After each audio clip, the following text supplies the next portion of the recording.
আসসালামু আলাইকুম মুরব্বি। শরীরটা ভালো? ভালো ভাই, ভালো। মুরব্বি রোজা টোজা রাখতাছো? রাখতাছি। সব দিয়ে রাখতাছো? সব দিয়ে রাখছি।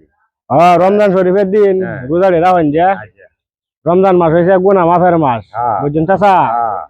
এই রমজান মাস রোজা রাখিয়া হ্যাঁ। যে গুনাহ না মাফ করাই তার ভালো লাগাছে, নামাজ টামাজ পড়িয়া এর মতো অভাগ্য আর কেউ নাই। নাই নাই। এই ব্যান কেমনে চালায়? হ্যাঁ হ্যাঁ আমারই। কতদিন ধরে ব্যান চালায়? চালাই বহুত দিন ধরে, ওরা 15-20 বছর ধরে চালাইছে। 15-20 বছর ধরে ব্যান চালায়। আমরা ফুলাবান কেতা এক সেরা এক সেরি। ব্যান চালায় কি জমাইছেন না কিছু টিয়া পয়সা? জমাইছি কিছু। কারণ বুড়া বয়সে তো রদ পড়িলে তো গড়ে বইয়া কিছু কারণ লাগবো। এইটা শেষ করতাম না কাজ। জমাইছি আল্লাহর রহমতে ঠিক আছে শেষ করতে। ফুলাবানটা কি ব্যবসা দিয়ে চলছো? না। ছেলেটা কত নি বড়?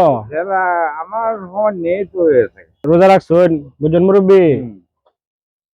আপনারা আমি কিছু টিয়া যাচ্ছি, আপনার সন্ধ্যার সময় এটি ইফতার করবেন। হ্যাঁ হ্যাঁ।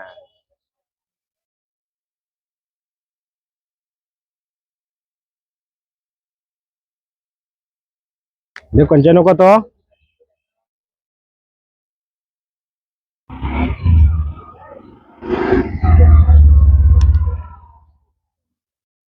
100 টাকা। 100 টাকা দিয়ে সন্ধ্যার সময় আপনি ইফতার করে খাইবেন। হ্যাঁ আচ্ছা আচ্ছা। জায়গাতে মুরব্বী। আসসালামু আলাইকুম।